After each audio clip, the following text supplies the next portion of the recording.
Hi, everybody. Welcome to No Story is Sacred. We're 4 siblings who are raised by working freelance authors. And when you have a big family with 2 parents who are full-time writers, the craft of writing basically becomes a family business. We grew up talking about the art of storytelling. Now that we're adults, we're still talking about it, and we're inviting you to join the conversation. I'm Kat, and I'm going to have way too much fun tonight. I'm Brendan, and I've spent way too many days, months, years of my life on TV Tropes. I'm Pippin, and I was too busy going through TV Tropes to think of an intro.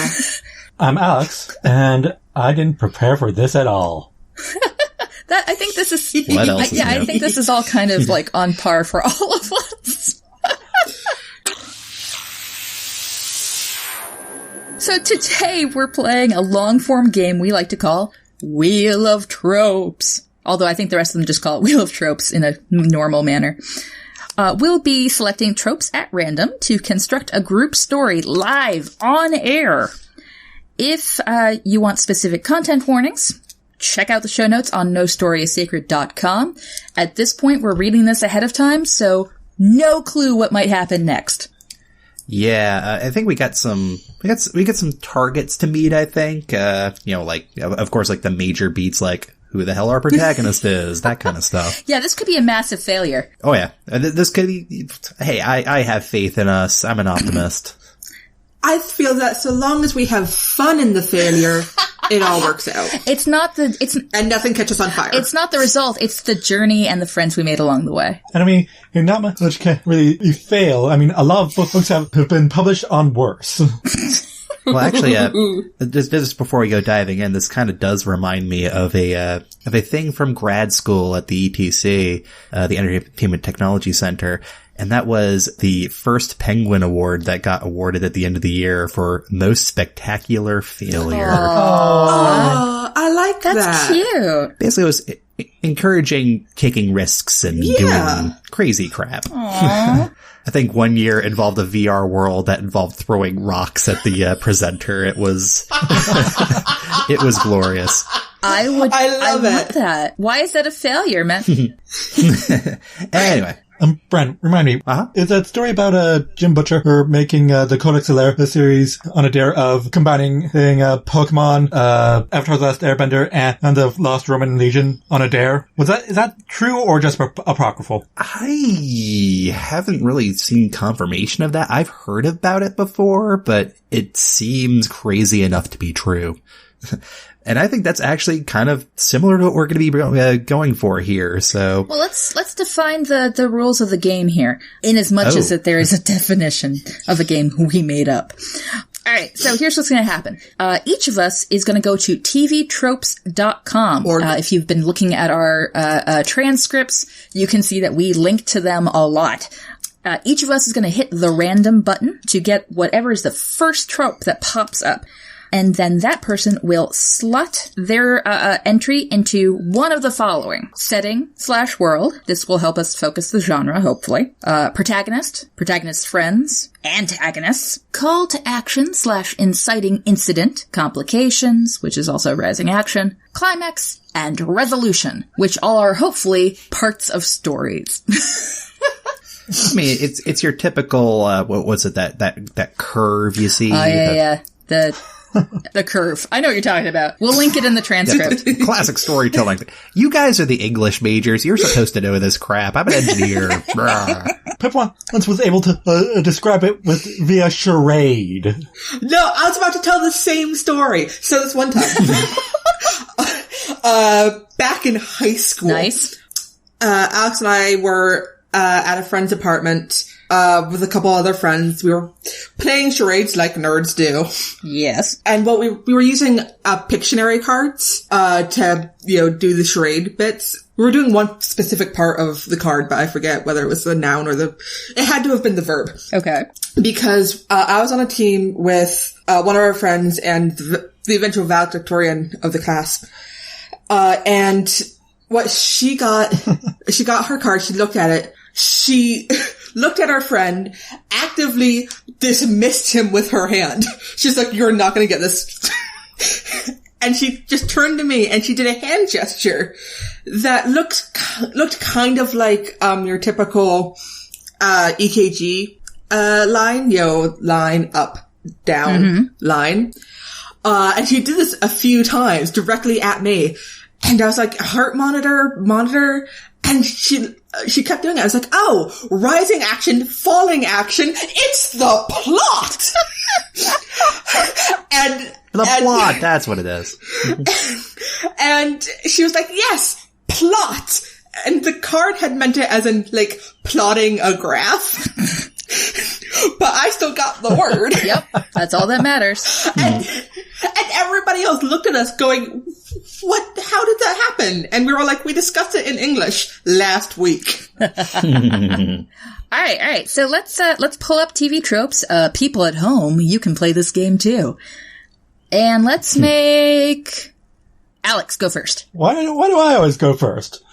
You don't always go first. Alphabetical. I made Pip go first last time, and then you laughed. Remember? Oh, yeah. Remember? This is revenge. I got you, sister. Thank you. He who laughs first laughs first. Okay. Drum roll, please. And I get, our first trope is teen pregnancy. Whoa! Left field. Okay. Shit, man. Teen pregnancy. Teen Okay. pregnancy. Right. Where are you going to put it, Al? Where are you going to put it? Al has to pick. Al has to pick. Well, good luck. I don't think teen pregnancy is a protagonist. But, so, either call to action or complications. Technically could also be climax or resolution. It depends on your story. Depending on how the story ends, yeah. Okay. All right, so you're doing call to action, Al? You know what? Yes. All right. Filling that in. Okay. Magical teenage pregnancy. Oh, you're making it magical. Oh, is it Space of Fame magic? Oh. Actually, we don't know that yet. Okay. All right. Okay. Well, yeah. We can't confine ourselves quite yet. Let's not get hedged in by our own genre favorites yet. Quite Let's yet. save that. Hey, Pip, guess what? What? I think you know what. I think you need to tell me. I can only save you from yourself for so long. Click that button. Okay. All right. Translation convention. Wait, what? Wait, I'm not familiar with that one. No. Can you give a definition of that one? Because it's not obvious like teen pregnancy. Yeah, I don't think it's a conference full of linguists, which would be That'd be amazing. awesome. That'd be great if that was a trope. Like, that shows up in stories all the time. When a group of people use native language, whose native language is not English, are together away from any English speakers, the audience may nonetheless hear them speaking perfect English. Oh. Okay. It's one of those negative things that you end up seeing sometimes where, or not reading so much because one makes the assumption that they are speaking their own language.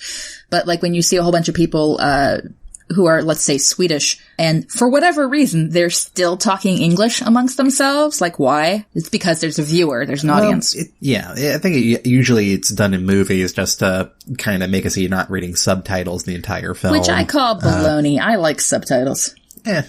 Not everybody does. It's a taste. Why is this alien species from galaxies away speaking perfect English? Because you traveled there with the doctor and the TARDIS translates everything for you. But wait. Or it's a babble Or fish. maybe they've been getting our radio. They've been teaching themselves. Yeah. Wait, Pip, where are you going to put this? Okay, so. Where's the slot? Gosh. It's hard. I would say not complications. No. I mean, you could.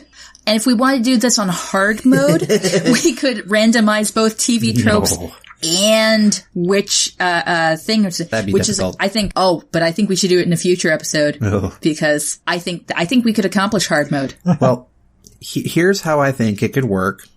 It could either be something to describe the kind of protagonist's friends, or perhaps work with me here. The resolution. Oh, I will also say possibly setting or world, because that's a good beginning type situation. Yeah. Here's the thing. I am kind of feeling resolution because if it's turns out to be just a language problem throughout the story, Like we're not understanding each other. Ooh, okay. Well, it's your call, Pip. I like that. So you can slot it in there. It's on you. I think I'm calling it, the resolution. Alright, what's the name of that trope again? It's, Translation convention. Yeah, it's translation convention. Alright, hey, guess what? Hey, Brendan. Oh, God. Okay. I spoke first, and so I'm calling on you. Oh, damn it. Okay. Boop, boop. Armed blag. Okay. Alrighty. Armed blag, a type of typically British crime caper revolving around the robbery of an armored car carrying a company's payroll. Okay. This is so great. This is the setting, guys. This is a heist. Holy crap. Heist With language and teen pregnancy. Oh, Lord. We'll figure out how the teen pregnancy works in a bit. Yeah, well, actually, okay, no. So what's the name of the... I got ideas for later. Okay. We'll piece this all together. Wait, what's the name of the trope again? Armed What's blag. the name of the trope again? Armed blag, okay. And, we're gonna link all of these for the full read in the, in the transcript. Okay. Mm-hmm. My turn. Gonna press the button. Boop, boop, boop. I'm gonna do that for every single one. Uh-oh. What did you get? This looks amazing. Oh, no. Okay, alright. This is gonna be a little weird, you guys. It's not already? The trope is, you all look familiar. And apparently, from gaming, because it takes money to actually make decent looking 3D models. Oh, yeah. So wherever you go, you see the same person over and over again. Except there's... The Matrix only cheap. So apparently there's like only 2 or 3 adult male bodies, 2 or 3 adult female bodies, and so on. And so you just keep getting... Getting the same person. Okay. So where is this gonna go, Kat? Let's see. You know what? I'm gonna throw this left field. I'm gonna make that antagonists. That's what I was thinking. Kat, we're all outfielders. That's a fair point. Is that so on par that I should move it somewhere else, or should we? No. I think it works. We can work with it. We've got to make it easy. This is the first time we're playing this game. Yeah. True. Okay. Hey, Alex. Back to the tops. Okay.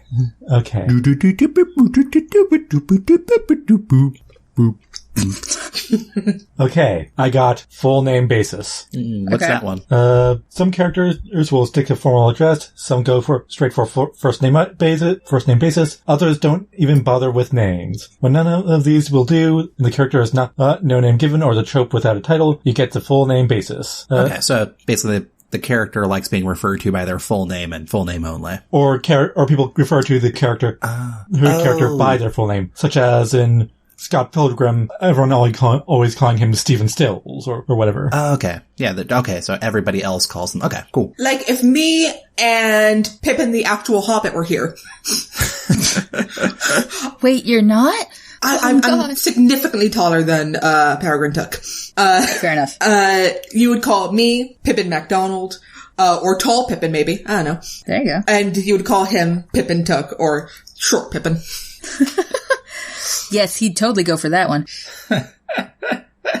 So, anyway, all right, so do we want to use this? Yeah. Well, no, the rule here is you have to use it. Okay. So, Al, where should we slot that? Okay, so you already took an antagonist, so... Yep. You know what? It'd be too easy to have it be the protagonist's friend. It's gonna be straight up the protagonist. Nice. Name of the trope again, one more time? Full name basis. No, I like it. It's kind of going to give it like almost like a hipster vibe. Or will it? Because I have ideas. Oh, no. Okay. Pip. So, Pip. Hey, Pip. What up?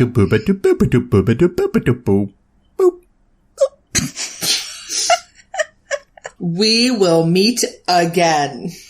Oh, nice. I like it. Yep. What is it? The standard phrase when the villain finds that he has been defeated by the heroes, and there is no point in staying around with the immediate evil plan foiled. I think we know where that goes. I wanted to be a little shit and say protagonist friends, but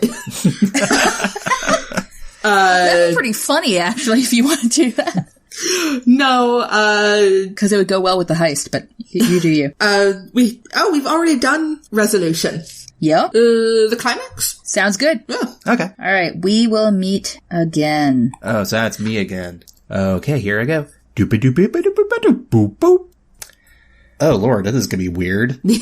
Showing off the new body. Oh, no, I'm getting this. So, this is the result of Grand Theft Me and Evil is Sexy. Any villain who possesses the body of the heroine, or any female, really, is contractually required to spend time posing in front of mirrors or wearing scanty clothing. Oh, for Christ's sake. Yeah. This often occurs when the villain has been without a normal body for a while or something like that. So. This is beautiful. Where are you going to put Interesting. Okay. I'm going to go with complications. Thank you. Okay.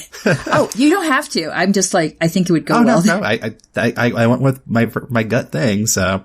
All right. So what's the name of it again? Showing off the new body. Okay. And Lord, that leaves... No, I'm feeling it, guys. I'm feeling it. It might be because I need more coffee, but all right. And then there was one. Let me press the button.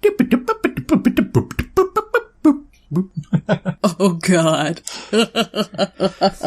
Oh, guys. Sweetheart sipping. What the hell's that? Okay. This is a trope that was popular in the 1950s. Oh, no. It is a sign of showing affection for your loved one is when you buy a malt and you sip it together. Oh, no. Yep. And that's going in Friends. Oh, Lord. This is gonna get weird. But you know what? This is gonna be amazing. I have confidence in us. Okay, so we know where we're going with this. Let's repeat what we have for the listener. Setting / world, we have armed blag. So that's a heist. Protagonist, full name basis. That is gonna be somebody who likes to be referred to only by their first name or whatever. Friends. Or is just plain, referred to by their first name, whether they like it or not, I think. Full name. Yeah. Friends of the protagonist, sweetheart sipping, somebody's lovers. Aww. Antagonist, you all look familiar. So we're talking twins or something, something. Ooh, twins. Wait a second. Or clones. Or Matrix. There you go. Call to action / inciting incident. Teen pregnancy. That really is going to throw a wrench in things. Okay. No, not necessarily. That connects up nicely with sweetheart sipping. So, yeah. That's true. Complications, rising action. Showing off the new body. Again, let's call that ties in with teen pregnancy and sweethearts. Climax, we will meet again. So we have a villain who's wandering over. And then this is where I think we get kind of fucked up is resolution. Translation convention. Okay. Let's throw this in the old thing. I think that we need to address that resolution first. Because if that's what our ending is, how?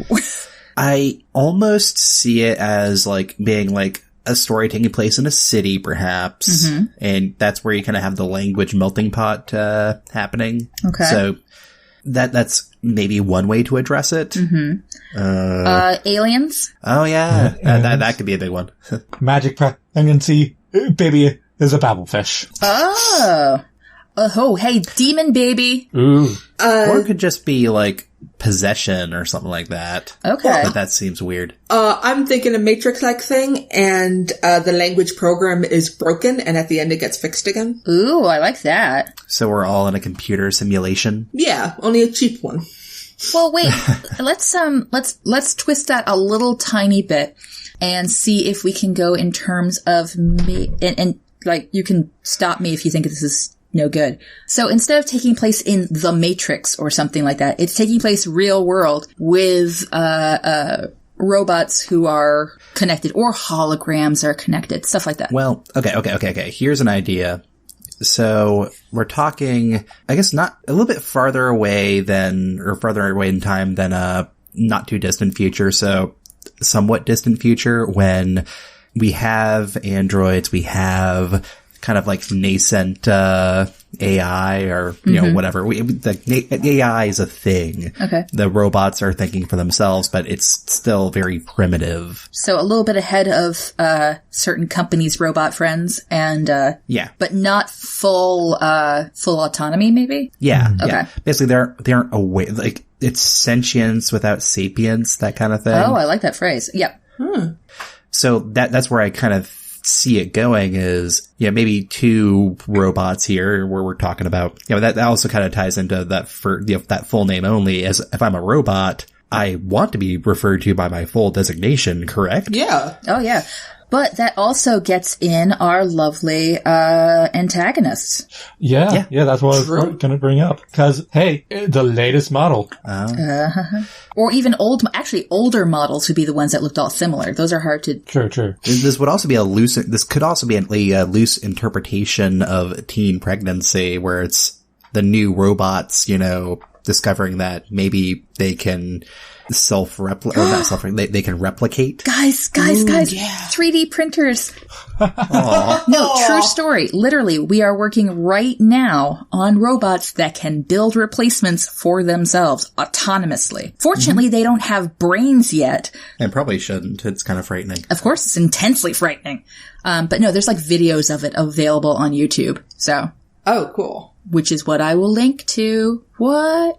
But getting back to it. So I was actually thinking with teen pregnancy that we were going to bring humans in here somehow, but I really like the idea of robots. I really like that because I'm actually not that fond of teen pregnancy as a trope. So I'm all for finding a way to, twist it. It only works in very small cases, I think. Like Juno or something. I think it can be done well. I think it's frequently not done well. Or rather, I think that we spend a lot of time being the most obvious version of those tropes. Yeah. But I still like the 3D printing. The robots, cool. You know what? That could be the whole transition from sentience to sapience. Dun, dun, dun. Oh my gosh, you guys, and that's where it comes into heist. Yeah. They need to steal the 3D printer? No. Steal the They code? need to steal, something. Steal an engineer. And then they keep calling him by his full name because that's what you're supposed to do. Oh. Wait, so could that be the resolution then, is kind of bridging the gap between humanity that's scared of, the engineer kind of being the representation of humanity, and these robots that all they want to do is have what the humans have? Yes. Aww. That also explains why the robots are speaking English over in the side, even though they're robots, their natural language is ones and zeros. Oh, actually. Binary, Yeah, actually, there's that case of that one, the Facebook AI. That started making its own language. Oh, they had to shut it down because, strangely, they came up with a more effective way of talking that we then could not follow. Yep, and we fear what we do not understand. True. Oh, man. Well, that person who shut that down is probably a hero.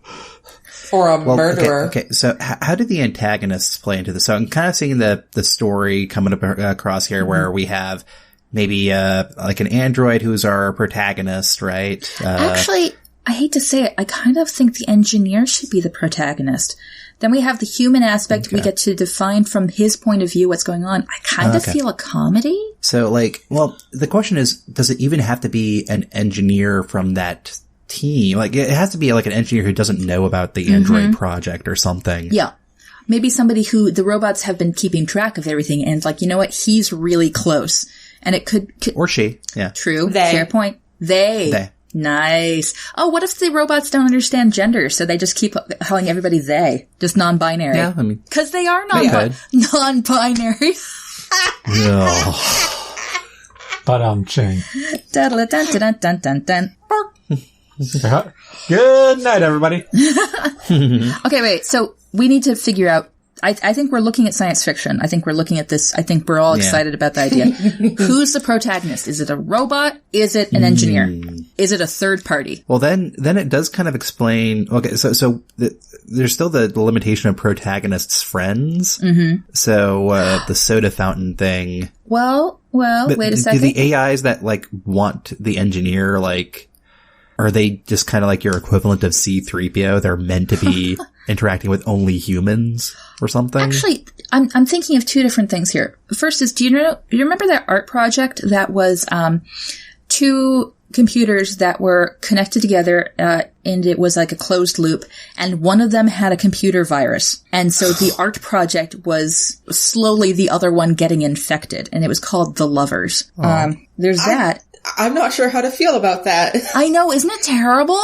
But also, like, yeah, that's art, man. That's making you think and also want to cry. And then the other thing I'm thinking of is there are people out there who are trying to put together sort of baby AIs and will do things like, you know, try to train the AI with, you know, tons and tons of recipes, for instance, and then, you know, say, okay, now make your own recipe, little robot. And then the robot comes out with hilarious, like some of it sounds okay, like plausible, and some of it sounds really, really weird, like pickle chocolate.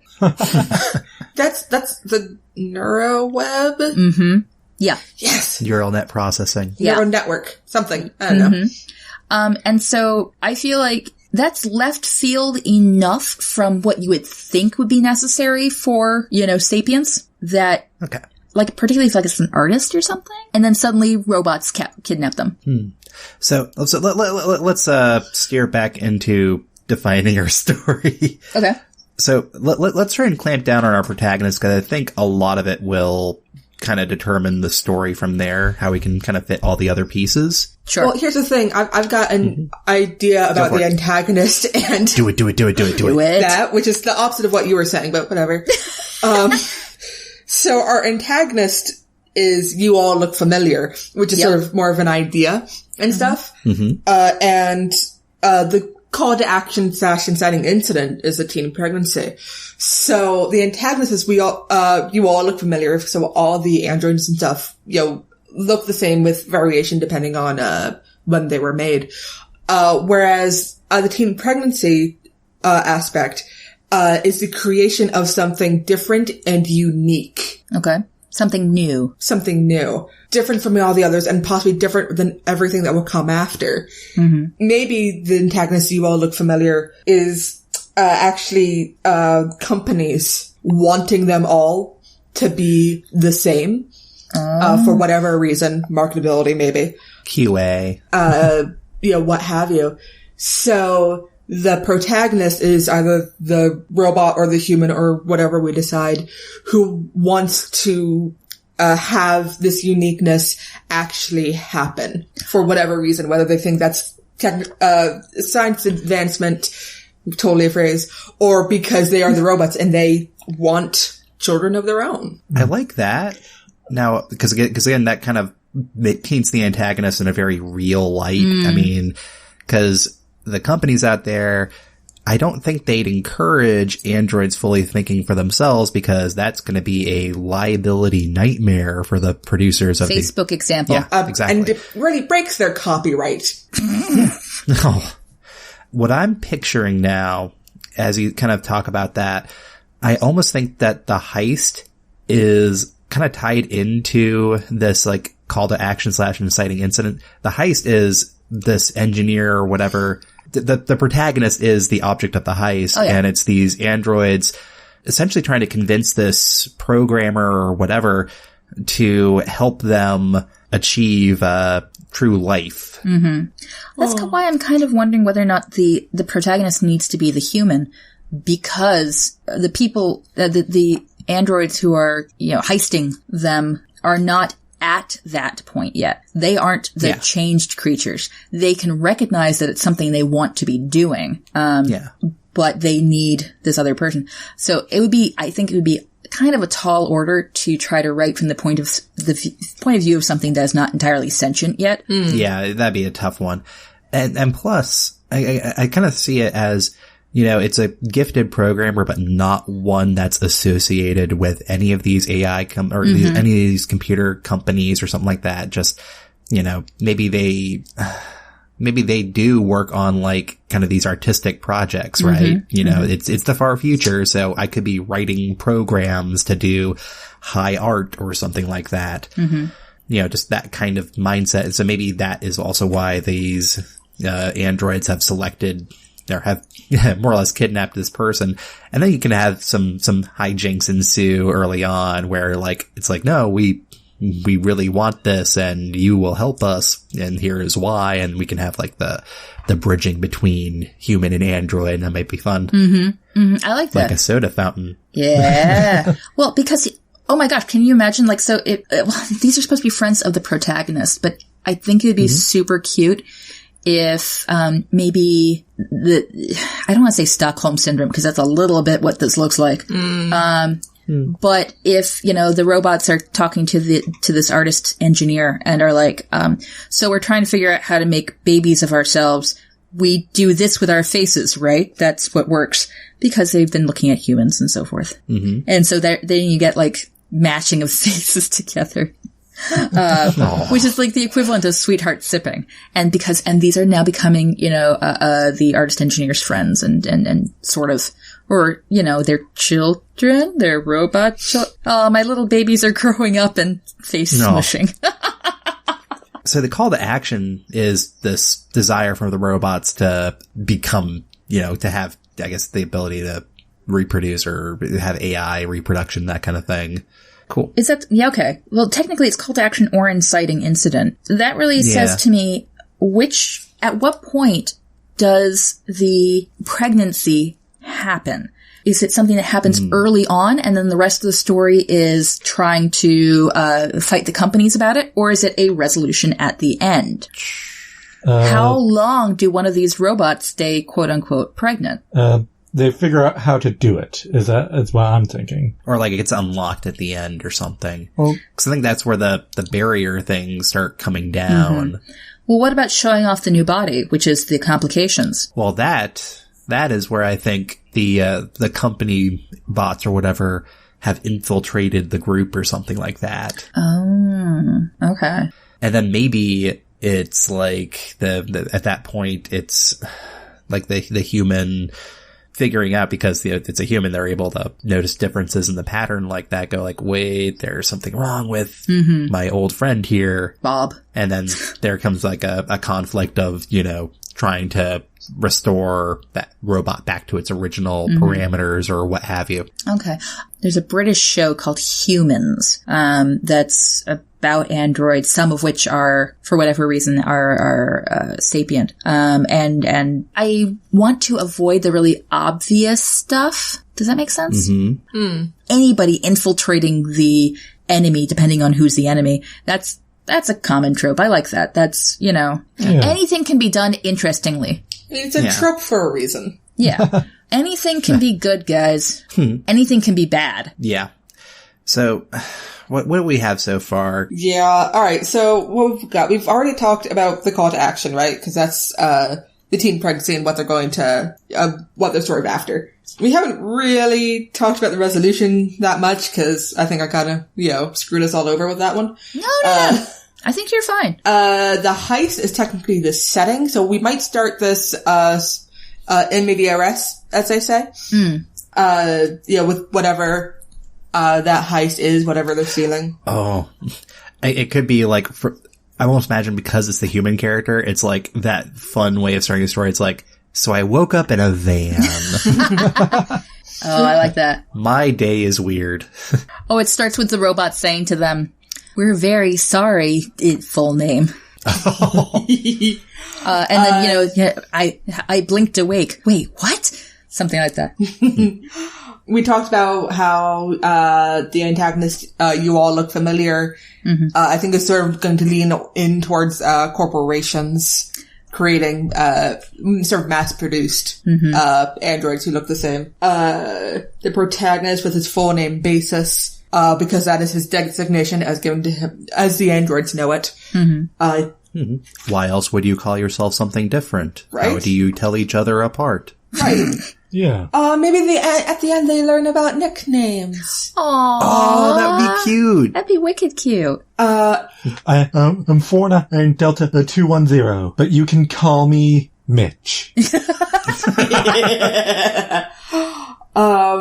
We talked briefly about showing off the new body as a complication, as a way of infiltrating the androids, because they all look the same but with different models, and it can get fun.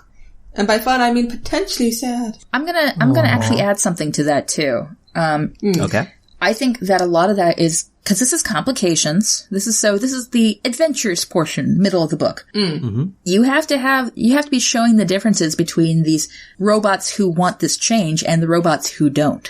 True. So you gotta be triangulating between humans, this kind of robot, and this kind of robot. And maybe even a fourth kind of robot, which is just, your basic, alarm clock.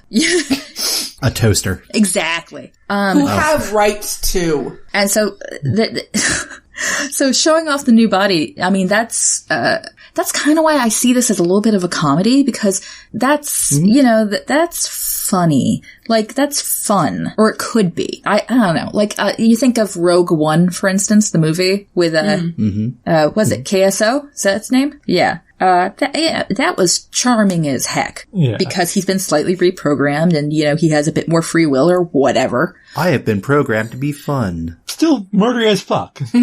So it's that kind of thing. Like, I think that a lot of, that robot's appearances, where we see the differences between how he reacted versus humans, that was charming and funny.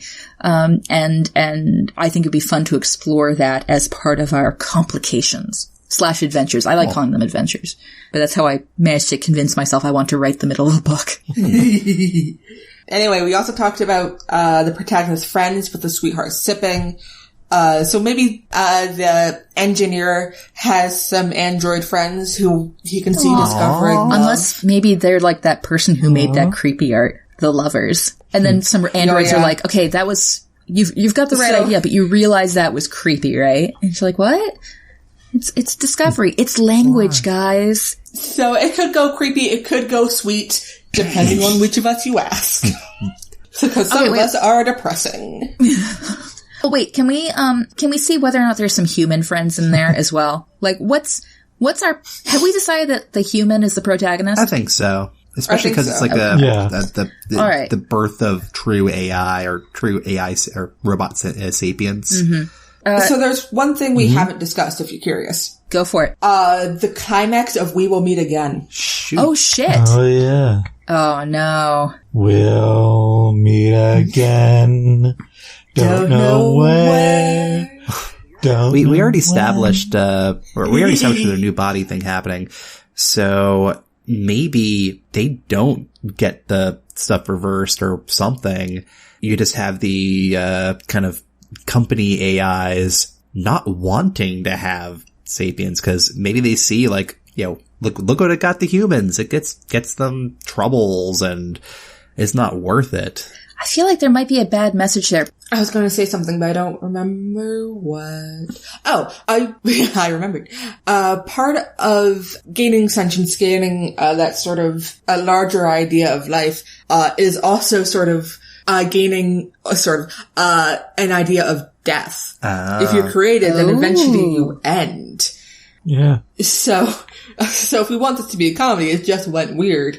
Terry Pratchett managed it. He got depressing and funny at the same time. It's good. True, but are we Terry Pratchett? We strive. We strive to be. Fair enough. And also that goes to the whole entire, let's get biblical here. We were perfectly content being, aimless in the garden. Then we started knowing things, and that kind of got us kicked out. There's also just the price of knowledge is usually pain. I mean, Prometheus and all that, So I'm a little concerned about making any sort of message that says they would be happier as unknowing creatures, because they are essentially a slave force for humans. So, well, I didn't say that they would be happier. I'm just saying that, with that knowledge, comes more stuff. I think it's a very careful thing that we need to tread. Yeah. Oh, very, very fine. Yeah. It's always tricky to kind of toe that. I mean, I think that's one of the issues that the protagonists can be going through during the adventures complications portion of it, which is that, as they're going along, they're seeing all these differences, but they're also recognizing maybe some of the issues, both with the society that they're in and with their own work up to now. So, like, maybe they do just I have to imagine this with this kind of sci-fi world that robots themselves have become fairly ubiquitous almost in society. So they're just everywhere. It's just like, oh, the little home robots that have sprouted legs. That's kind of where we're at. Yeah. To be fair, we're really close to that right now. Yeah. Okay. So let's stop dragging our feet here. Okay. We've addressed, setting / world, near future-ish, not near, like next week, but near-ish. Yeah. Still recognizably Earth and the various cultures that we have. Protagonist is a human engineer / artist person, something along that flavor, maybe a type of job that we haven't quite defined yet because this is the future. And also it allows us to not have to do too much research. Yes. Getting kidnapped, heisted of some variety by robots. I'd like to address that friends thing one more time. Protagonist friends. I feel like they need to have friends before and after. Somebody has to notice that this protagonist has been heisted. Well, the protagonist could have, like, human friends, too. I mean, I mean, there's the, like, maybe how does the robot learn to love, you know? Maybe that's something that the human starts to try and kind of, like, bargaining for their own, you know, freedom or whatever, you know, or just bit more free time, whatever. It's like, hey, how about you just kind of come hang out with my friends God, you guys. Something like that. Oh my God, I just had an idea. Uh-huh. This is terrible. But so I really, really like romantic comedies. Like, that's my jam. And they are amazing. And I like romance novels too. They're amazing. And there's some tropes that show up in there. Like, for instance, what if our human is unhappily single and all of their friends, and has decided that that's okay. They wanted to be alone anyway. And their friends, meanwhile, are like, I admit I talk a lot about my own age group. But their friends are newly married, and are head over heels, and are still happy, and are trying to set this human up with other people and all sorts of stuff. Into this, they suddenly get heisted by robots who are essentially mimicking their human friends, like the engineer's human friends. And so the engineer's sitting there and be like, why would you even want to? Oh my God, love is fake. And the robots are like, what is love? Love. Meanwhile, let's smush our faces together. That could be fun. And it's the human who learns how to love. Yep. Oh my God. Aw. I can't. And that's the resolution, because they're learning the language of love. Oh, and it turns the trope on its head about, like, teaching the alien how to love, teaching the robot how to love. There's this amazing Tumblr post about how, like, why is it that a robot learns sentience when it learns how to love? Why can't it be sentient? Like, why can't proof of sentience be, it starts to be really obsessed with television shows? It's a trope that, you know, that's how we can tell that robots really mean it. Well, what if they already mean it? Like, fuck you. It's the human who has to learn. Robots are just trying to figure out how to fuck and have kids. Like, that's what they're trying to figure out. Though I am endlessly amused by the idea of a robot being really upset by the ending of Lost. Well, aren't we all? I mean, come on. Aren't we all? I never watched Lost. What? Save yourself the trouble. That's what I was doing. I know that I'm biased in favor of this very silly romantic comedy, annoyed protagonist, etc. and so forth. I wrote entire papers in undergrad about romantic comedies, so I am all for this. I love you. Oh my God, Sci-fi you're the romantic best. comedy in which the human learns love and the robots learn sapience. Pregnancy. No, learn pregnancy. I could almost see this being a TV series after a while, you know? Because I just imagine it's just like, you know, kind of almost a sitcom format where it's this, you know, the overarching plot is the protagonist character slowly working at this code to allow these robot AIs to kind of reproduce or whatever. And it's just what kind of annoyance they had that week, and they learn and all that. It could be cute. I also love sitcoms, so I am all about this. Well, not just that, but actually it's fairly simple, you know, now, because we have the technology now to make robots make more of themselves. The real trick is to make robots who are like these semi-sapient ones. Yeah. And or improved. You can make robots make the same ones of themselves. That's easy, so to speak. But combine personality profiles randomly or semi-randomly, that kind of thing. It's complicated. Mixing the two different deep learning profiles of both of these, I mean, that would be wild stuff. And to keep the setting, every episode, the cold open, there's the protagonist getting snatched from a vehicle. First episode, armored car. By the 10th, the robot stops them while they're on public transit. Oh my god. That'd be really fun. What if the engineer is like, I have to keep my day job, guys. Like, I can't just spend all my time here. I have to eat and spend money. And they're like, oh, okay. That is logical. And they drop the engineer back off and then just keep kidnapping them over and over again at random intervals. Random episode, they're on their bike and the robots just, kind of keep pace with them and like, seriously? I'm exercising right now. You could be working on the AI parameters. I'm thinking real hard about it. Oh my god. Oh wow. Actually, weirdly, I see this as a Netflix, not a BBC miniseries, but, not so short, but longer, like 10 to 12 episodes. I can see that. And then we can have a season 2 where we just continue the antics. Well, with the new baby, like, oh Lord, everybody loves kids in their shows, right? Kid actors. That's never a problem. Well, Bit with the dog. If they create it, there's no reason that it has to look like a kid. It could be an adult. It could be like Mr. Data. Oh my, what if it's even better? What was Data's friend? Or not Lore, that was the bad one. Who was that was his brother. Who was the girl? Tasha Yar? No, not the human girl. There was a robot girl who was still learning how to be an android. And so I don't remember. There's a gif about her where somebody throws a ball and she reaches to catch it like 10 minutes later. Oh. And feels very proud of herself. And there's Data in the background going, oh dear. Although weirdly, that is no longer a problem. We have robots who know to catch things in a creepy way that, it's science fiction's amazing. Anyway. They can also run, which is kind of impressive in its own way, but go on. They can also fall over in fascinating ways. I really just said the thing about falling over, so I had an excuse to link to all the robots at the DARPA competition falling over. No. Also, I just want to point out that in the television version of this, somebody has to be played by Brent Spiner. Oh, yeah. Yeah. The company man. Bad guy. Yep. Yeah. Yep.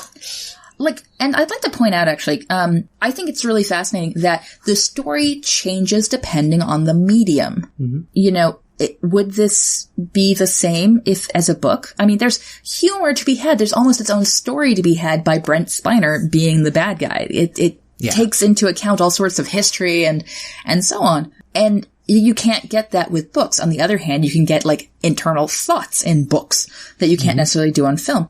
Now, this is why I don't particularly mind when movies change things from books, because it's a different medium. There's different necessities and short forms, not short forms, but shortcuts and stuff. Shorthand, thank you. To tell the story, and the story that might work in print would work differently visually. And this is also why every version of Hitchhiker's Guide to the Galaxy is different. Oh, considerably. Oh, yeah. All right, guys. So I think that we have something that looks almost like a story here. And it was completely random. Completely fucking random. And I think we actually got all the bits in there. Somehow. Inexplicably. Granted, we had to kind of fudge it a little bit with resolution. Not as much as you'd think. Yeah. It would still count on the trope page. Yeah, it would. Oh, shit, yeah. Oh, that's a good rule. If it still counts, if it would be listed on the trope page as an example, then it counts. Yeah. About the only major stretch would be the teen pregnancy thing, but I think we covered that with the robots essentially wanting to, reproduce or whatever, and they're at their teenage age of their overall intelligence development. I think that that's actually one of the least stretchy ones that we did. The "we will meet again" strikes me as more a stretch. Oh. Did we ever actually test that?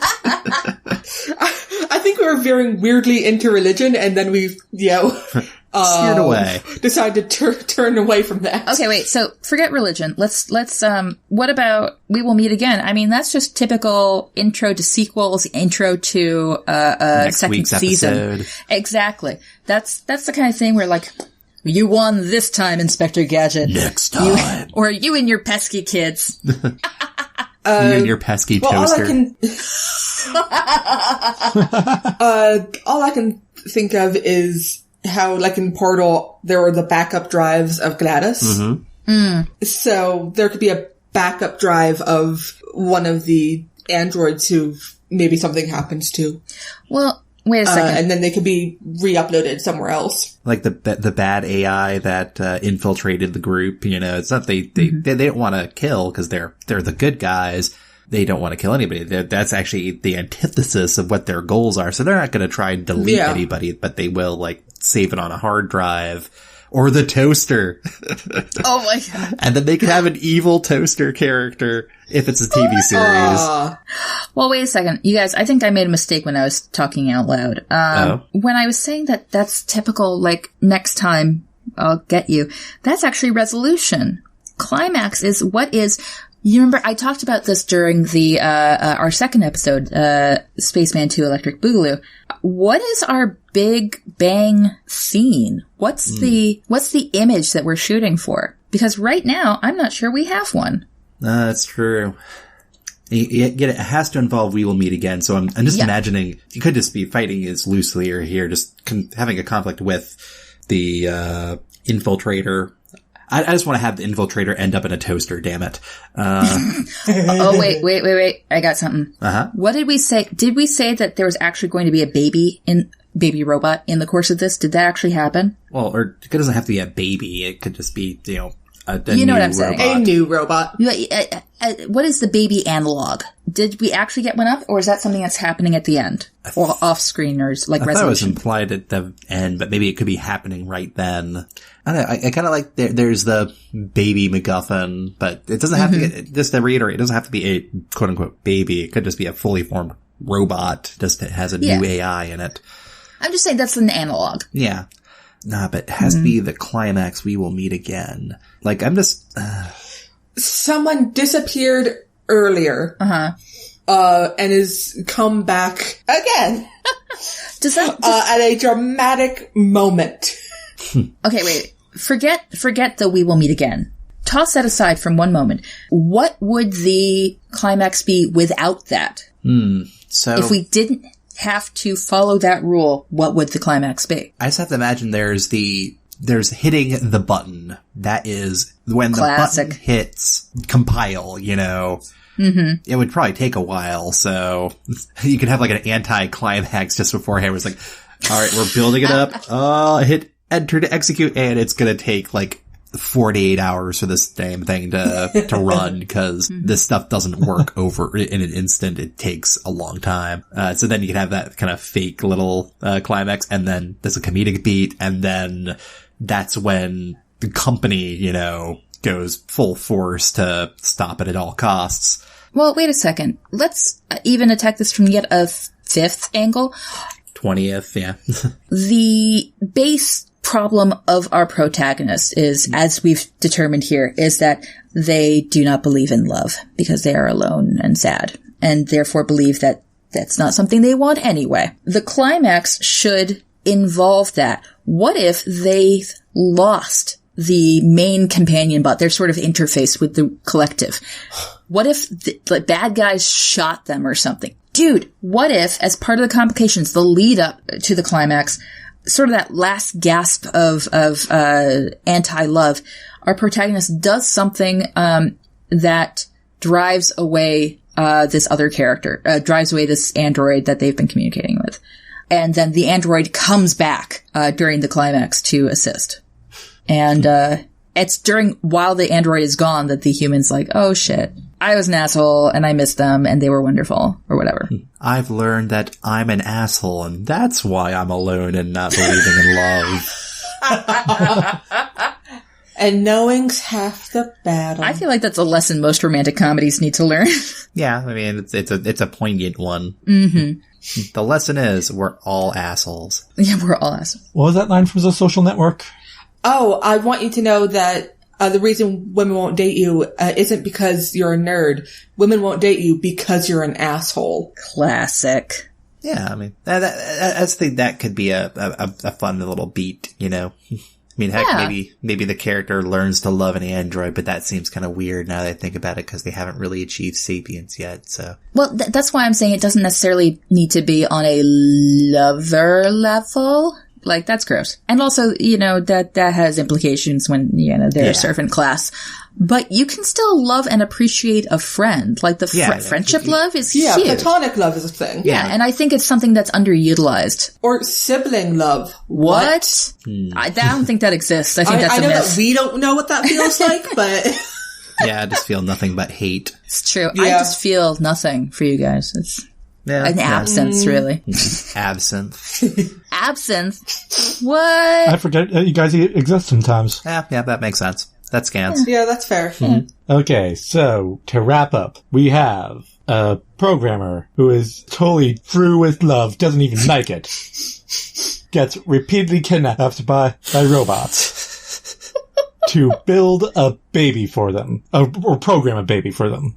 Something like program or build. Program. Merge their AIs, yeah. Yeah, merging the AIs, I think that's the trick. And I think help them to figure out how to. Yes. So that the agency's still on them. Oh, what if there's a DRM, man? What if it's Oh, so I mentioned earlier, it's breaking the company's copyright. So the programmer, that's why they aren't involved with the companies at all. They are like software pirates or something. Yes. Then we get pirates in. I like pirates. Yar. Yar. We're weirdly obsessed with pirates. A little bit. All right, so the software pirate being kidnapped. Wait, isn't that Neo from The Matrix? No. Oh, shit. It's different enough. Fair enough. He got kidnapped by humans. Yeah. And so the protagonist and their friend is somehow involved. How is their friend involved? Well, it's just in this case, the robots become the protagonist's friends and you just get to see the awkward, robots imitating humans' affectations. It's like... Oh, but wait. Okay. Not just that. Remember, if we have the human being repeatedly kidnapped, that means that they are, in fact, going to their regular lives as well, and they are now leading a double life that they have to keep from their human friends. Ooh, oh yeah, you're right. Uh-huh. All of whom are obnoxiously in love. Yes! One episode they get kidnapped from the party bus. No. Oh my god, what if in one... Bro, where'd you go, bro? What if in one episode, like, the robots just start, like, one of the robots, maybe the friend robot, starts not infiltrating, but shows up and, to kidnap our hero. But he's with all his, like, they're with all their human friends, so they have to, like, cover for the robot. Like, this is my cousin Sandra. She's from Canada. She doesn't talk, do you, Sandra? I talk perfectly fine, Mitch. It's a miracle! You can talk now! I talk perfectly fine, Bob Robertson. See? Yes. Canada. Oh, apologies to Canadian listeners. We love you, Canada. Canada's the best. So we have, oh gosh, that's where the soda fountain thing comes in because the robots just have this kind of naive, view of like human social interaction. So yeah. Yeah. Oh my gosh. No. All right. So the antagonist, Sal? Yeah, the antagonists keep on sending Agent Smiths after them. What? Agent Smiths. Did we decide that? No, I'm making a reference now. Oh. We just talked about the Matrix about a minute ago. Oh no, I thought we were going back to what we were actually summarizing. Yeah. Did we decide we were going to be copies of things? Because I thought that somehow the "you all look familiar" was a statement on capitalism. Yeah. Yeah, the companies, but also literally they could send the same model robot. Okay. All right. Yeah, the same model of robot. Okay. Maybe it's a different personality each week. Aw. Yes. Yeah. Actually, I kind of love of that. I'd watch it. Also, I had a thought. Mm-hmm. What, the checking out the new body trope is technically supposed to be about, physical changes and stuff. Look at my brand new body. Mm-hmm. But what if for the robots, it's about their personality matrices? Yes. Matrices? Check out my new personality. So What? Oh, so it's not even that they're sending new AIs. It's like they're tripping up the AI somehow with like new personality quirks or something like that. Mm-hmm. Or something. That could work. That's awesome. Yeah. Nice. And with that climax, what was that? The climax is the actual baby bot and something else. And we'll meet again. Yeah. Okay. So if it's the same robot with new personality quirks, it can also be that. Yeah. Oh, yeah. What if the robot that keeps coming back is learning to love too? Oh. Also, by the end of the series, I keep on imagining it's going to be a TV series. The end of the series. I keep imagining it as a book, so I like how we're all just like going with our brain. Yeah, by the end, it's like, okay, we're friends now. We'll meet again. Oh. We'll meet again. Oh. And the resolution. Yeah. How did we tie it all into a translation convention again? Everybody learns to love. Everybody learns how to love. Love. Nice. All right. So very quickly, what would we name this? Because I just love playing that. Oh god, the title game. Shit. Games on top of games, man. Previously discussed our methods in episode 2. Themes, quotes. Hey Pip, you got a song lyric? I never well, all I can think of is L is for the way you look at me. O is for the only one I see. V is very, very extraordinary. And E is even more than something and something. I'll get it rolling. We haven't named the main character, but the series name could just be the main character's full name. Oh, I like that. John Jacob Jingleheimer Schmidt. I was saying Bob Bobberson, but that doesn't make sense. Sorry, we never actually picked a gender for our... Do we want to be non-binary? Because then we could have something like Kit or... Well, Kit. I was just kind of... Because it's like a sad loser, I always picture sad losers as male. I pictured female because I picture myself. Oh, I literally wasn't thinking of a gender, so... The thing is, the name is kind of secondary, or just any of that is kind of secondary for the time being, so... Okay. Throwing that out there, just the full name of the character. I like that. Well, then there's also the theme of love. This is a comedy. Are there any famous love-related characters out there in beyond? Okay, Cupid. Cyrano. Who's the one who eventually marries Eros, Cupid, and isn't allowed to actually look at him? Not Orpheus. Was it Orpheus? No, I swear to God, I'm not making that up. No, you're not. I know what you're talking about. The reason I'm wondering is whether or not our main character could be super fucking annoyed about their full name because it references love to in some way. And of course they don't believe in love anymore. And so it is just rubbing in their face over and over again every time the robots use their full name. Because of course they fucking do. And the reason he has a stupid name is because his parents made stupid decisions. What if it was Aaron Eros, the love engineer? The love engineer. That sounds a little bit like the love guru. That's no good. But I kind of like that sort of da-dun thing. I'm suddenly thinking of OK Cupid. Well, if we went with just names based on love, how about this? Valentine. Oh my god! Oh, was there like, you call me Val. My name's Val. Yeah. Just Val. Yeah, that's what I was going for. Oh, hello, Valentine. No, god damn it. Oh my god. And then you could work the main character's name into the title. Nice. What if oh my god, wouldn't it be great if because Valentine, I believe, is a male name. Yeah, it can be. Yeah. Actually, it is. Yeah. Yeah. But Val is frequently either Valerie or... Yes. But then again, we know somebody who has a name that's frequently male, don't we? Yep. Don't we, Pippin? What? I'm sorry, I don't know what you're talking about. So anyway, I think it'd be pretty funny if this was a female main character going by the name of Valentine. I always like it when... I don't know. I like women who have decided that love is terrible and are mean about it. It's the Janine Garofalo type. I like that. Okay. Why did you pour our soda fluid onto the floor? Why not? Oh. All right, so Valentine, Val. But yeah, that's the name of the main character, but it could also work into the name of the series somehow. Series titles just feel a lot easier to me than book titles. I don't know, because you don't have to be as good with them. I think, possibly stupidly, something like All Right Valentine to play off OK Cupid. Oh, that's cute. It's like, all right, Valentine. Like a comma between it, even. Like, all right, Valentine. No. I'm not feeling it. I think the all right is what's setting me sort of off, but I do want some sort of play on OK Cupid. That would be really cute. There's Be My Valentine. Okay, I hate to say it, but I'm thinking of practicalities. How much do we actually want the word Valentine to appear in the book over and over again? Well, it'd be a name that I'd be annoyed to be called by all the time is the reason why I think it'd be kind of that's fun. true. Okay, and that could just be a recurring gag as opposed to what they literally say every single time. Yeah, it's just, how they address, just greetings. Yeah, okay.